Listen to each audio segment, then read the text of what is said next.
Hi, Deb. Can you hear me? I can. Can you hear me okay? Yes, I can hear you perfectly. All right, we're going to get started in just a minute here. I'm going to wait for some more people to log in. How are you doing today? Doing great. How are you? Doing very well, doing very well. So I'm going to go ahead and see if you can get your screen shared. I'm going to stop sharing my screen here just to make sure that you are able to share your own screen. Okay. Give that a shot, and then we'll start right after you're ready. Okay, let me get the slideshow. How's that? Yep, I see it perfectly. Great. All And then right, I'll well, just be advancing as I go yes, along. Okay. exactly. That's exactly how it works. Okay. All right. Well, now that we are on time, I'm going to go ahead and start. We have a few people already logged in, so we're going to go ahead and start. Good morning and good evening to anyone who might be in a different time zone, and welcome to Compass Catholic Ministries monthly webinar series. We're thrilled to have each one of you join us today as we dive into the journey of faith and finances. My name is Camilla. I am the operations coordinator here at Compass Catholic Ministries, and I'm honored to be your host in today's session. For those of you who might be joining us for the first time, Compass Catholic Ministries is a nonprofit organization that's dedicated to helping families and individuals align their financial lives with their faith. So we believe that managing money wisely is not just about the numbers, but about stewardship and living a life that reflects the values of our faith. So we know that there's no purpose to a journey without a destination. So that's why we use a compass to stay on the right path, and that's where our name is derived from. So we're happy to introduce this topic of incorporating Catholic values into a holistic financial plan. Before I introduce our guest speaker, I just want to encourage all of you to participate actively. Feel free to use the question and answer function, which is at the bottom of your screen. There's also a chat option that you can use as well. So please feel free to write in where you're calling in from, introduce yourself, let us know how you know about the ministries. And please remember that we will have a question and answer session with Deb at the end of her presentation. So feel free to ask questions throughout the presentation and we'll answer them all at the very end. So without further ado, it's my pleasure to introduce Deb Myers. She is a CPA, CFP, and CEPA and award-winning author of Redefining Family Wealth. And we are happy to have her. I'll let you introduce yourself, but before we do that, we're going to start in prayer as we do all things here at Compass. So if everyone who's joining us, and Deb, if you'll join me in a prayer, in the name of the Father, and the Son, and the Holy Spirit. Amen. Lord Jesus, we thank you so much for this time that you have given us. We thank you for this opportunity to hear more about the wisdom of how we can align our lives financially with our faith. We ask that you be with us during this presentation, be with our panelist speaker, Deb, and be with all of us as we strive to glorify you in all that we do. We ask this in your name. Amen. So, Deb, I'll give you the floor. Thank you so much for being here. I'll go ahead and allow you to start with your introduction and with your presentation. Thanks again. Wonderful. Thanks so much for having me. Just to give a little bit of background information, I have been Catholic my entire life.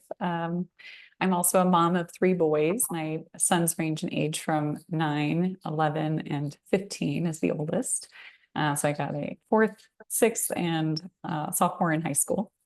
And I grew up moving around a lot. My dad's job required that we move. He was in manufacturing back in the 80s and 90s where plants would shut down and we had to move to the next place. But I predominantly grew up in Milwaukee. So I was there from fourth grade through end of high school and wanted to go, pursue a college degree. So I went to St. Louis University and really just tried to figure out, okay, what kind of major do I want to do? What career path am I driven? And where do I feel God calling me? And it was at that point that I decided to go down the accounting pathway. So I graduated with my accounting degree from SLU in 2004. And then my first full-time job out of college was at Deloitte Tax. I was there for a couple of years and really enjoyed, working with a lot of families on their tax compliance needs, but I wanted to do something more proactive and more planning oriented. So I switched to a multifamily office in 2006 called Matter Family Office. And I was there for almost 7 years. and then really went down this entrepreneurial path after that. So I've been a long time CPA, certified financial planner, and then more recently, the CEPA designation as the certified exit planning advisor to help small business owners who are looking to transition out of their businesses and kind of figure out what that next chapter looks like. So just to give a little bit of background about my entrepreneurial journey, I started the accounting practice in 2014 called SVCPA Services, and worked alongside my mom, actually, who's a longtime tax CPA as well, until she passed away in 2022. And then I really missed the financial planning aspect. So I started Worthy Nest in late 2016. So I was kind of doing both businesses side by side for several years, and then decided to consolidate those into one practice at the beginning of 2023.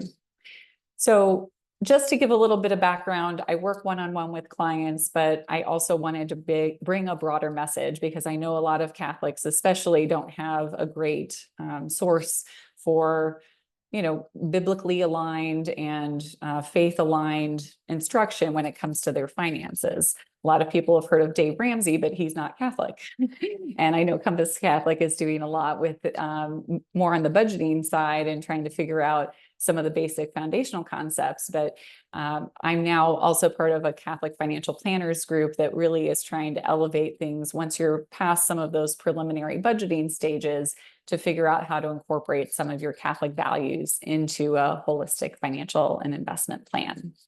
So that's kind of where the book Redefining Family Wealth was born out of. It was just a labor of love after working with several different client families and realizing there were some commonalities to how we could approach this faith-driven investing and financial planning. And I also got into the content creation side. So I ended up launching a podcast towards the end of last year called Beyond Budgets. So all of these can be great resources for you. If you find this presentation helpful and want to learn more, feel free to go to Redefining Family Wealth for the book, or listen to the Beyond Budgets podcast.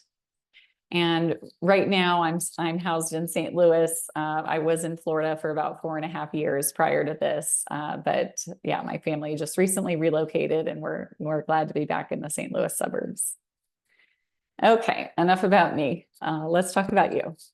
So for a lot of people, I think the hardship when you make financial choices in the past, and maybe you have some regrets around those financial decisions, I just want you to know that your past isn't a script for your future. Just because you might have made some slip-ups in the past, and we all make mistakes. I've even made mistakes as a financial advisor.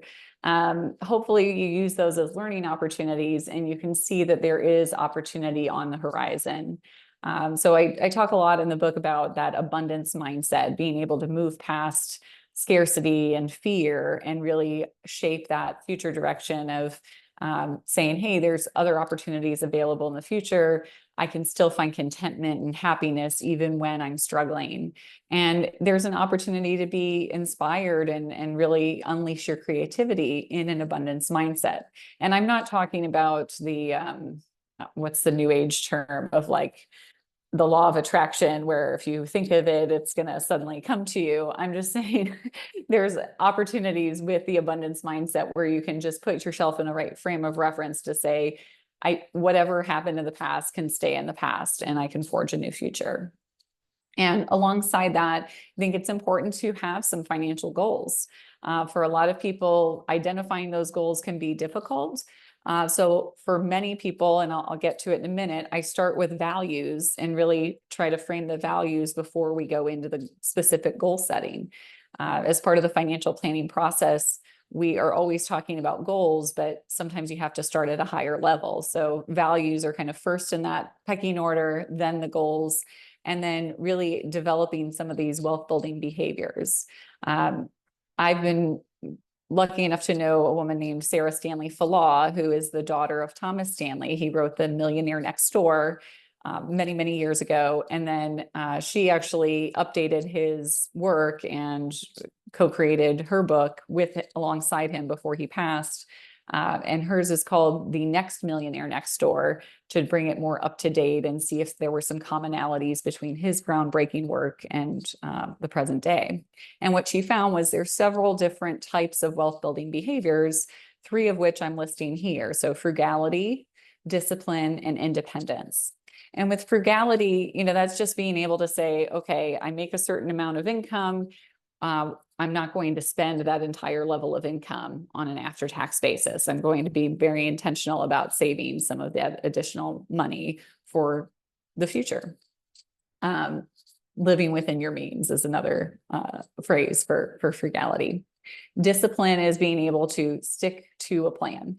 So if you're constantly redefining a new goal and switching goals every so often, and you are good at starting but not great at finishing, or you get caught up in the messy middle, it can really detract from things long term. So just staying disciplined, making sure if you say you're going to save $200 a month, you're actually going to put the $200 a month in savings, whatever the financial goal is, but just keeping that level of discipline. And then independence is another piece that not a lot of people touch on, but just understanding as you transition from teenage years to adult years, it's important to find that sense of independence. Even with my own sons, my oldest two sons are already starting to invest, because I want them to have a sense of how to earn money on their own, how to invest it and help it grow, so that they're not coming to me in their late 20s or early 30s, always asking for financial assistance, even if I can offer it, right? So those are the kinds of things from a wealth building behavior standpoint that are really important, regardless of your faith. But for Catholics specifically, we can find value in all of these same wealth building behaviors. All right, so let's talk about values for a minute, because I do think it is central when you're creating a financial plan to really be clear on what your values are personally, and if you're married as a couple. So some of the common Christian values would be on this left-hand side of the slide. And for that, when you think about Christian values, even though we're Catholics, we're also within the all-encompassing Christian. So I think you're probably going to identify most with some of those values on the left-hand side. But then I've also identified some other values on the right-hand side that a lot of my clients have found over the years as we've done these values exercises as being other important values for their families. So I can list them out here just to give you a sense. And I'd encourage you, even if you have a few minutes now, maybe take a scratch piece of paper and jot down, if I'm saying something that really resonates with you, trying to write it down. Hopefully you'll have a list of 5 to 10 values that really resonate with you, and then being able to distill it down into 1 or 2 core values that's important to you. And like I said, if you're with a spouse, making sure your spouse takes the same kind of assessment and approach independently of you, coming together and seeing if you guys have 1 or 2 common shared values. So with the common Christian values, let's start with compassion, faith, family, grace, gratitude, hope, kindness, love, service, trust, and wisdom. Here are some of the other values outside of the common Christian values: adaptability, adventure, appreciation, courage, humor, integrity, patience, relationships, responsibility, security, and simplicity. Now, like I said, this is not a comprehensive list. I do have a free resource if you're interested after this call. You can take the online assessment. It's at thinktoperform.com/values. And they'll go through a much lengthier list of different values and have you separated out, hopefully a couple of times. I've done this values exercise in person with physical cards. I haven't done the online version yet, but it is a good resource. I saw them speak at a conference not that long ago, and just really resonated with the values on the physical cards. And they said it's the same thing with the online version. So I encourage you, if you haven't examined your values, please do so, even if it's taking a little bit of time after this webinar. Okay. And just to reiterate the process there, once you've identified 5 or 10 that are important to you, really trying to distill it down to one or two that you can say are like the tantamount values that guide every decision that you're making, or nearly every decision that you're making. For me, faith and family are of utmost importance, and those are my two core personal values. But they're going to be different for different people and different families. All right, let's move on. So once you've identified those core values, I want you to think of that in the context of the budgeting decisions that you're making. Because again, if you prioritize faith, for example, or generosity as another example, those are going to be inextricably linked to how you're handling your finances. Hopefully, if it's a generosity piece, you're wanting to do charitable giving, and that should be a line item on your budget, whether it's in the fixed expense category because you're very adamant about making sure you're tithing a certain percentage. Tithe is usually 10%. Or if you want to put it in the variable section, either way, just making sure you have it as a separate line item in your budget. For a lot of people, they hear the word budget and they think, oh, it's either, yay, I get to do more numbers and spreadsheets, or no, this is not my cup of tea. There's very few people that fall just where they're indifferent, right? But I do want to take those people that aren't necessarily encouraged by the word budget and say it really isn't a dirty word. It's actually a tool for freedom. It's a tool to be guiding your decisions in the future and really taking a look at where you've been in the past and understanding where you want to be going on that future trajectory. So there's two main types of budgets I like to get into. One is a very simple budget. It's called the envelope budget. And it's pretty common for people that are just starting their cash flow journeys, earning some income, paying taxes, trying to understand how much they have left at the end of the month. So typically, if you have, maybe a college student or someone that just recently graduated high school, young adult, they're probably going to be more apt to use the envelope budget as they're figuring things out. For someone using the envelope budget, they can't spend what they don't have because they're turning whatever income they get into cash, either physical cash or doing it through like an online system called envelopes, for example. And they're really just allocating that amount. If they don't have cash in the envelope at the end of the month, they can't spend that, right? So the idea would be, let's make sure all the essential expenses, fixed expenses like rent or mortgage, utilities, those things have to get paid regardless. And you can pretty well plan on what those amounts are going to be. But for the discretionary expenses, having a set amount to say, hey, I want this for food and I want this for entertainment and personal health, just figuring out what those different buckets look like and putting those in the physical envelopes is going to be really beneficial as you're starting off that budgeting journey. The downside to this is if you're doing the cash system, you'd be carrying around a lot of cash. So for people that are following the envelope budget, just recommending that if they want the physical cash, being able to store it in someplace safe where they have a lock and make sure no one's getting access to that. Like I said, there is a digital envelope system. I typically recommend Envelopes, which starts with an M and then VELOPES.com. But that's one example. I'm sure Compass Catholic has some other resources as well. I'm just not as familiar with those resources directly. But that's kind of that preliminary starting budget. Once you feel comfortable with budgeting, then you could move into a more detailed budget. And for the detailed budget, Excel works, Google Sheets. You could use a specific budgeting software if budgeting is really a struggle for your family. So with that, I typically use an Excel spreadsheet, and I have some framework in Redefining Family Wealth where it kind of lays out each category and goes into more detail about how to lay out the Excel budget. But I also know of some families that go directly to a budgeting center like YNAB, You Need a Budget, or Monarch Money, I've heard is another good one. Mint used to be popular, but they're now phased out. So there are a couple of different budgeting tools you could use, but those are going to be more, they're automated, they're on your computer, desktop, and they're not going to be as tangible as a cash envelope budget would be.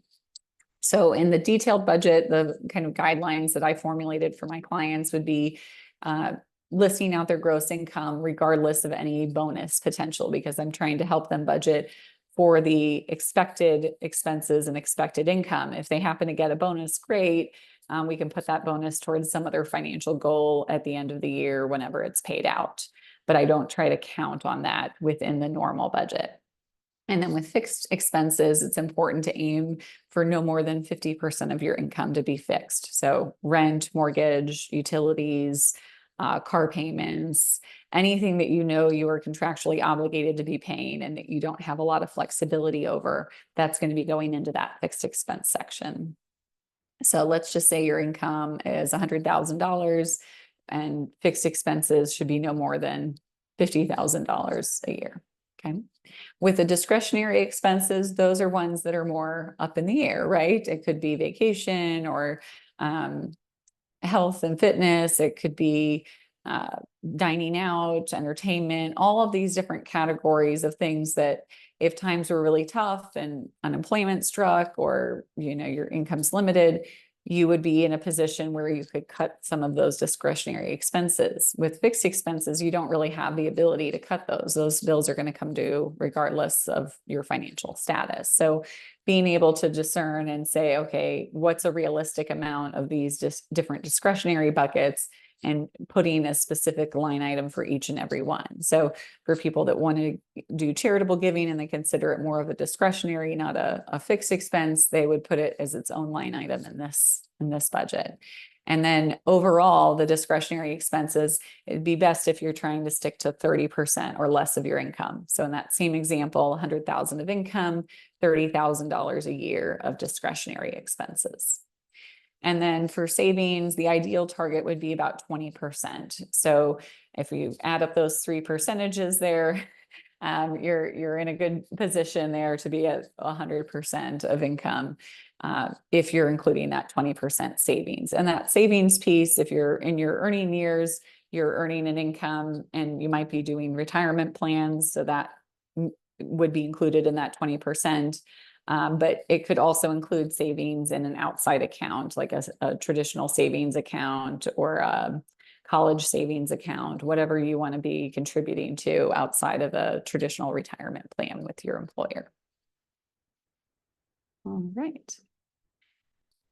The other thing I want to touch on is cash cushion. And for a lot of people, they think about that emergency fund, right? Having an emergency fund for real unexpected emergencies, medical things that pop up, problem on the car, unemployment unexpectedly. Any of these things can be true emergencies where you do need a cash reserve if they happen.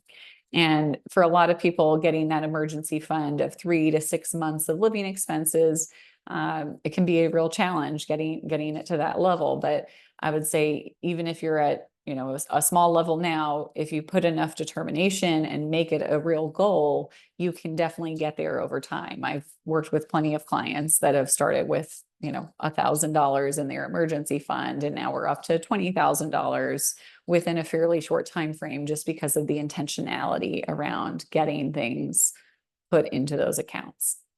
So on the emergency fund, that's going to satisfy, if you think about Maslow's hierarchy of needs, that's going to satisfy the physiological and safety needs. And it really is for some of those unexpected expenses. Now, with single income families, I'd encourage you to really put more in your emergency fund than a dual income family, just because you're relying solely on that one person's earnings. If you're in a dual income family and one person loses their job, there's a possibility there to replace some or most of the income right away. But if you're in a single income family, obviously that income source goes away, and it's important to have more savings in the emergency fund for that purpose. But I don't like to just prepare for emergencies. I like to help clients prepare for opportunities as well. So if you picture that Maslow's hierarchy of needs again, these are some of the higher level needs, like love, esteem, self-actualization. So you're really looking at things where your basic safety needs are already met, And you're really trying to figure out, okay, as a family, what are some of the goals we have? Do we want to do a big trip next year? Do we want to send our kids to a specific college? Do we want to retire with a certain dollar amount in the bank? Whatever the goal is, just figuring out how important that goal is to you as a family, and going back to that value statement again, seeing exactly what those values are and trying to figure out, okay, what do we want to create for our family? So for my family, a tangible example of this, we used our opportunity fund to go to Spain for 3 months in 2018. Our kids were really young at the time, and I was in the early days of running Worthy Nest, my registered investment advisory firm. And when I transitioned over to Spain, it was interesting because my husband, he had quit his position and he was staying with our 3 boys, taking care of them during the day while I worked here and there. And for us, it was a life-changing experience. It was truly amazing. I enjoyed it so much, learned a lot, and my sons learned a lot. Now, my younger son, he doesn't really remember much of it because he was very, very young. But my older son, he definitely remembers pieces of it. And just some of the life skills he learned, like navigating the metro system, it was amazing. So again, if we hadn't put some intentionality around saving outside of the emergency fund and putting some additional savings in this opportunity fund, we wouldn't have had that flexibility to even take a trip like that. It was really, really meaningful for our family. And hopefully in the future, we can do something special like that again. I'm not quite sure what the future holds with that, but it did give us flexibility. So for your family, the sky's the limit on the dollar amount, right? If you want to do a specific travel goal and it's, a week or it's a month, it's going to cost different amounts, right? So it's very family driven, family specific. And maybe let's say you're in a corporate role and you want to move into entrepreneurship, you can do some research on figuring out how much it costs to start a business in that field and put that money aside over time to have in your opportunity fund. So just having that different terminology, I think also really helps reframe it for a lot of families. Home improvements would be another example. I'm right in the throes of that now with recently moving here back to St. Louis. So just having some cash available to pay out help as we're transitioning some of the bathrooms and flooring and things like that in our new home. And again, this is a very goal-driven, specific goal. It's not going to be the same for every family, and it's not as dependent on your level of earnings, right? For single income families, the emergency fund, you're going to be saving a different level than a dual income family. But for the opportunity fund, it's very goal-driven. All right, let's move on to insurance for a minute. I think there's a lot of misconceptions out there about insurance and whether people who are Christ followers even need insurance, right? If God's the ultimate provider, he'll take care of us, right? But unfortunately, tragedies do happen every day. I just witnessed a family friend. She was more of an acquaintance, but my age, teacher, and taught one day, got in her car and is no longer with us. Her funeral is actually today. So even young, healthy people can have tragedy strike at any time. And unfortunately, we don't know when our time is up on earth. So from a life insurance perspective, if you're young and you're healthy, it's pretty inexpensive to get at least a basic term life insurance policy. I'm not an insurance salesman, so I don't specifically, contract and have life insurance policies available. I'm a fee-only advisor. But I do reach out to agencies periodically, or you could even just Google an article like best term life insurance policies, and there should be a good list of places you could go inquire. But it really can be beneficial from a insurance perspective if you're, I would say, anywhere in your 30s to 50s to look into an insurance policy, probably early 50s or late 40s actually. But those are kind of the prime years to be thinking about it, especially if you're a parent and you have obligations. You want to make sure you're protected. And I do have a podcast episode I did specifically on life insurance. If you want to listen to Beyond Budgets podcast, you can just search. It was fairly recent. I forget the exact episode number. And then the other piece would be universal life or whole life. I do talk a little bit more about that in the episode as well.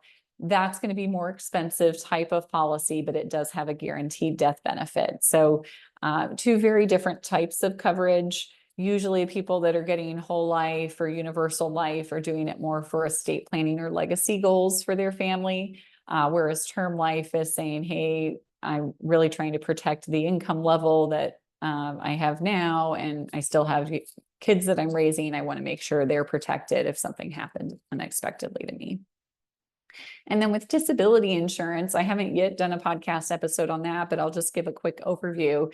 I would say long-term disability, or LTD for the jargon there. It's more important than short-term disability, especially if you have savings. So if you think about a short-term disability, like a maternity leave, a lot of employers, especially large employers, are going to give a certain level of paid time off, and you have that flexibility in short-term disability. But if you get debilitated and you're unable to work for 2 or 3 years, that can really eat into your savings. So again, a lot of people don't think about disability, but I know the statistics are like 1 in 7 will have some kind of disability event in their lives. And again, another example, one of my husband's cousins, she young, healthy, or so we thought, and then she got this very debilitating condition where she no longer can work as a dental hygienist. She's been unable to work for well over a year now, and finally found a doctor that could help treat her condition. But he's in Colorado. There's only 2 doctors in the nation that treat her specific condition. So again, random things can happen, and you just don't know when tragedy may or may not strike. So it's important to think about these levels of coverage, especially if you have kids at home that you're, still raising. It's crucial. For disability insurance, as you get older and you're more established in your career, that's up to you if you think it's important to get additional long-term disability beyond what your employer may or may not be offering. For self-employed people, we typically don't have life insurance or disability offerings through our small businesses, but for employees of larger organizations, those are usually pretty standard benefits to have some life insurance and at least like 50% of your income for the disability insurance. But it's really important to run those numbers. And then I'll touch on health insurance for a minute. Again, if you're working for a larger employer, you likely already have a health insurance policy. Those policies are going to typically be really strong policies for you to use, while you're employed there. But if you decide to switch to a different employer, and especially if it's mid-year, maybe you've already paid towards your deductible, you can go on what's called COBRA after you leave your employer. It's good for up to 24 months, but those premiums are going to be significantly higher than what you're accustomed to paying as an employee. So the COBRA premiums are going to be like the full cost of what your employer paid plus what you paid as an employee. That's going to be the new bill due at times like an extra 2% for COBRA. But if you decide, hey, maybe I want to switch employers, maybe consider making a transition closer to year end so that you can start on the new employer's policy, right away in January instead of trying to make a switch mid-year. That's just a tip if you're switching employers. On the health insurance side, if you're not on a broader plan through your employer, let's say you work either own the small business or you're working in a small business that doesn't offer it, you could go to the marketplace. That's part of the Affordable Care Act that was passed several years ago. Those premium credits, though, are based on your family income. So there's been a lot of surprises for people that start off at a low income level when they get that policy, and then they realize they have to pay additional funds back after the taxes are filed. So just be cautious there when you're looking at your income level, and make sure if you do increase the income beyond when you applied for a marketplace plan, that you're reporting it accordingly so your premium can be updated in real time. And then healthcare sharing plans are another alternative to health insurance. They are not health insurance specifically, but they're a good alternative to explore if you feel like you don't have a lot of other options on the health insurance side. So Solidarity is a Catholic specific healthcare sharing plan. They allow non-Catholics in it, but they are a Catholic organization that's doing it. So we'd encourage you, if you're interested in something like that, do your own due diligence and look at their website to get more details. I did have a client on it a couple of years ago, and they were very happy with it overall. I think the only thing they had some concerns over was just the timing of when the money came back through the healthcare sharing plan through Solidarity. So let's just say the expense was incurred in July and they had to pay for it right away in July. Solidarity might not have actually reimbursed the expense until November or December of that year. So that can become a cash flow issue for some families. But that just because you're Catholic doesn't mean you have to go with Solidarity. There's other healthcare sharing plans. And I do have a resource on my blog about healthcare sharing plans as well. I'm happy to include that for Camilla to pass along later. All right, let's talk a little bit about Catholic values in the investing side. So for Catholics, there are socially responsible investment guidelines that the U.S. Conference of Catholic Bishops puts out. And I did my best to summarize these. Like I said at the beginning of the presentation, I'm part of the Catholic Financial Planners Network. So we actually developed a guide on morally responsible investing based on these USCCB guidelines. So the website at the bottom there, if you go to catholicfinancialplanners.com and you scroll all the way to the bottom, it's that morally investing guideline opt-in. You're able to get a free copy of that, and you can see more of the details behind what I'm covering here. So some of the overall principles that came out of that exercise: number one, business activity is good, but greed is not. So it's okay to be in a for-profit endeavor, but when it becomes your central and focal point, that's when we are in danger of sinning, right? If you think of the seven sins or the seven major sins, greed is definitely one of them. So if you let money become your idol, if it's all you can think about is making more money, that can be a dangerous place. Now, business activity, just because you're in a for-profit business doesn't mean you're automatically going to be greedy. There's ways of generosity or just understanding the stewardship behind the gifts that God gives us. That's going to be a way to keep our hearts kind of closer, in the sense that we won't feel like we need all of this extra money all the time. The other piece is that business must seek the common good. So if you think about companies that are engaging in unfair labor laws, they're doing sweatshops overseas, or they're in industries that are not supportive of a Catholic lifestyle, those kinds of things are not really seeking out the common good. And it's important for us, when we're investing, to think about, okay, how can I be a good steward of the resources that I've earned and saved? And how am I going to engage with the businesses that I know aren't seeking out the common good? There's a big difference, though, between like patronage and actual ownership. So if you think about a company like Amazon, right? Amazon is enormous. I use Amazon still for many of my daily needs. I'm not a huge consumer of Amazon relative to the worldwide amount of people that are ordering from Amazon online. But not every product they sell is for the common good, right? And if you think about some of the initiatives they put out around, some of the things that might conflict with our Catholic values, it doesn't mean I need to just completely stop patronizing Amazon, But when I'm looking at it from a perspective of investing, I probably want to steer clear of that position in investing if it's going to have a significant conflict of interest with my values.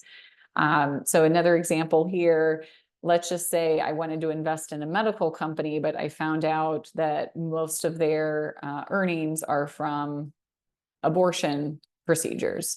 I'm probably not going to want to be investing in that company. So there's different screens that can be employed in the Catholic investing world that really do help shape and guide us when it comes to making those investing decisions. And this is for the accounts that we have direct control over, right? If we're in an employer-sponsored retirement plan, it's unlikely they're going to have any Catholic or Christian specific investment solutions unless it happens to be a Catholic or Christian organization, right? So any of these investing guidelines that I'm giving are more geared towards the investments that you have direct control over, that you can say, hey, I have an account at Schwab or Altruist or wherever it is, and I'm going to be making sure I invest in accordance with these Catholic values. Another point, investing is a form of business ownership. So going back to that example of, ordering from a business versus actually owning a portion of the business through the equity or stock investment that I'm making. Those are two very different things. And then I love this point. The world of business is a muddled mess, especially in large corporations. So when you think about large corporations, they're getting their sources of revenue from multiple places, right? Amazon being a great example. They're not just, they seem to be in everything now, right? They have Amazon Movies, they have the delivery service that you're used to, the music, everything, right? It's hard to differentiate within some of those larger organizations what percentage is possibly going to a cause that doesn't agree with our values. So the framework that we try to embrace is avoid, engage, and embrace. And that's the kind of 3 tools of screening when I'm looking at investment portfolios for clients. I'm trying to avoid or screen out quote unquote sin stocks like pornography or abortion. I'm also trying to engage. So looking at any company that generates more than 5% of its revenue from an idea or piece that I don't agree with because I'm a Catholic.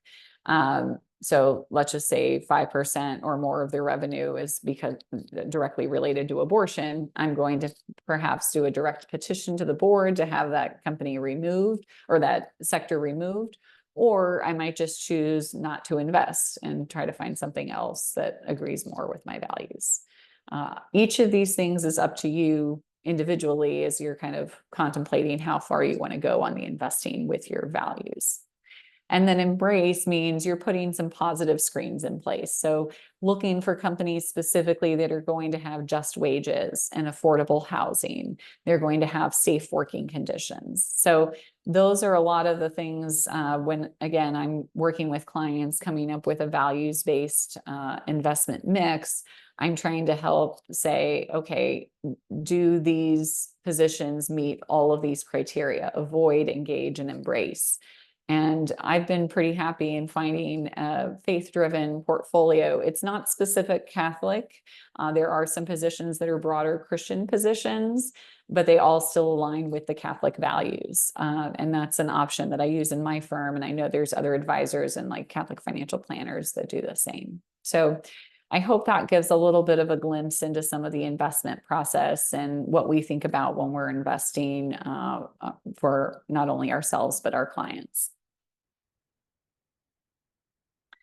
All right, I touched on a couple of different topics in today's presentation, but I know I can't talk about all of them. So these are some of the other topics that I do cover in Redefining Family Wealth if you're interested in learning a little bit more around debt or traditional retirement. It's not always the answer at age 65, like most people are thinking.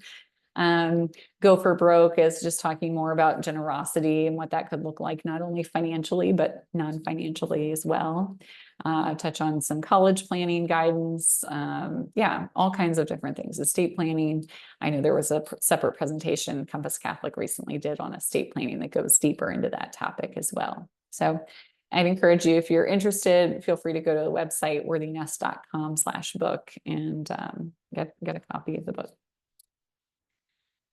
All right, and here's some of my contact information as well. If you have any additional questions or want to be able to get some additional resources here, I'll leave that slide up for a little while, but I think we're good to move into Q&A. Yeah, thank you so much for your presentation, Deb. We do have a question here asking about the information that you mentioned, I think at the beginning of your presentation, based on the Envelope website is what Yep. they're asking. So if you could remind us a little bit about how to get to that. Yeah, let me go.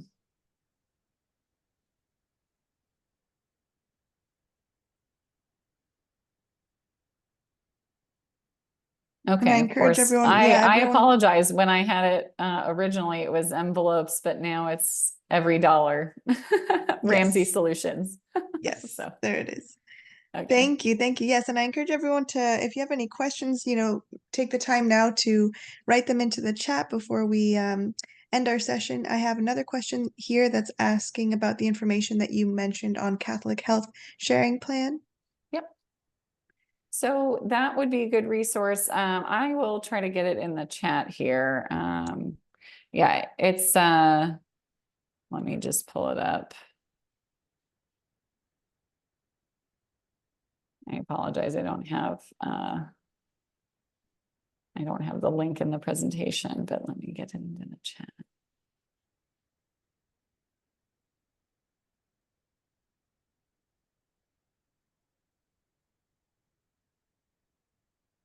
Camille, is there any way you can share this link? I just I don't have an option to do it to all, so Yeah, of course, of okay. course. I'll go ahead and Thank put it you. in the chat for everyone. Okay. Yeah, so just to give a little bit of info on that, basically with the healthcare sharing plans, they are going to be more focused on, like I said, an alternative to traditional health insurance. So I think if you're self-employed or if you are in between roles or perhaps disabled, whatever the condition is that you don't have access to a traditional plan, these are alternatives, but legally, I need to say they are not insurance. Okay. They're not legally obligated to reimburse you for the medical expenses like a traditional health insurance plan.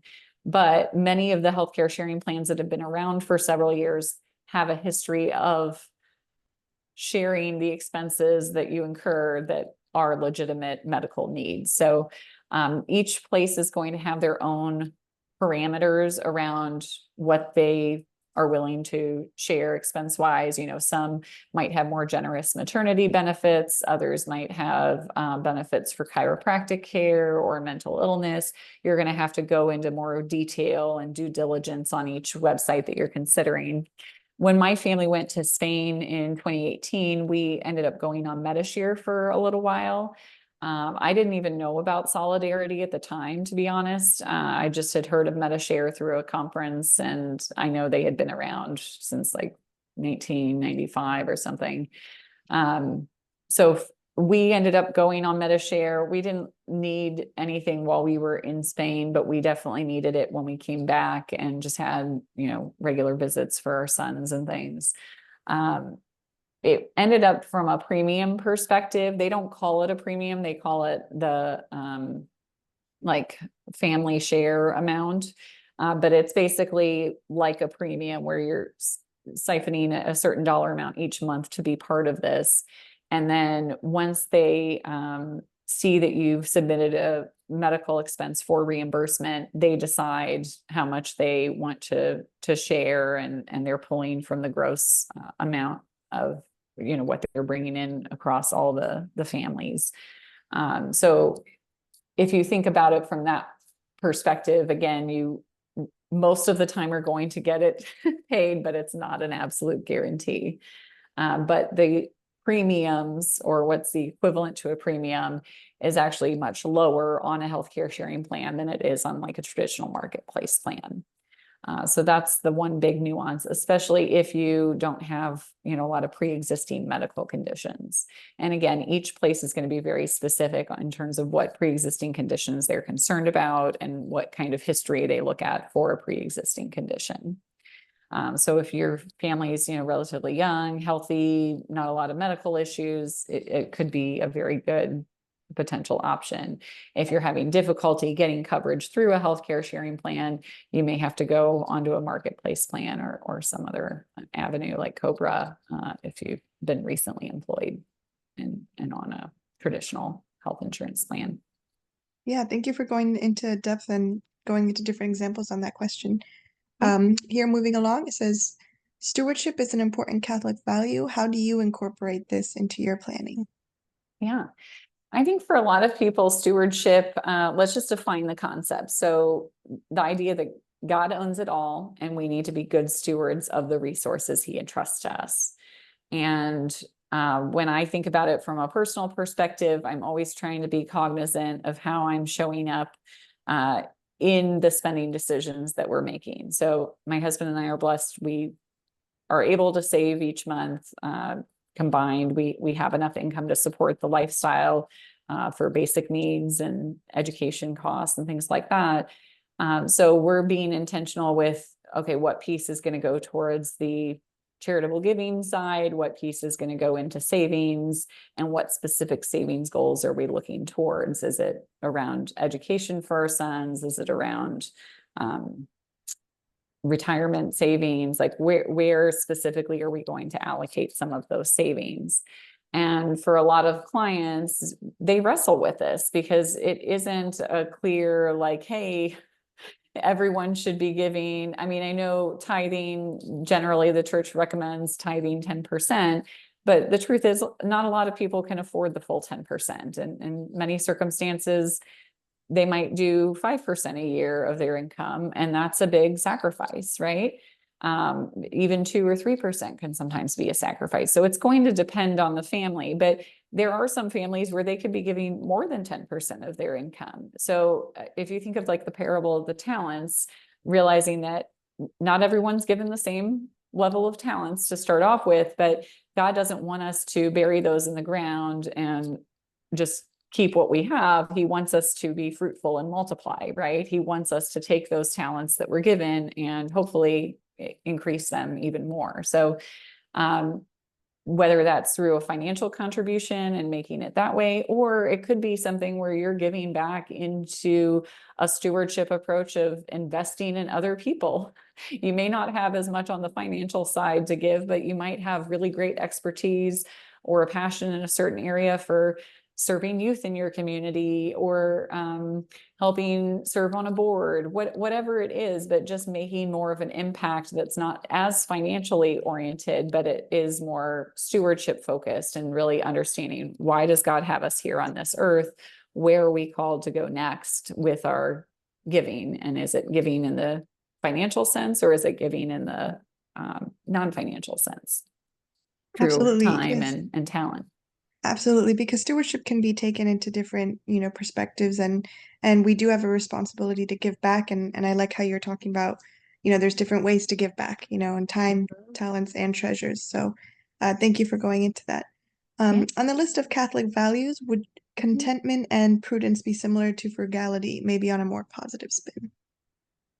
Yeah, I think contentment would definitely be helpful. I know I didn't list it, but yeah, I think with frugality, I would say it's a little bit different. It's not as much a value, it's more of a behavior, right? It's understanding that you are going to be not spending more than you're earning, right? So it is a very pure financial, but I look at contentment more in the, can I be satisfied with my circumstances, regardless of how much money is coming in or out, right?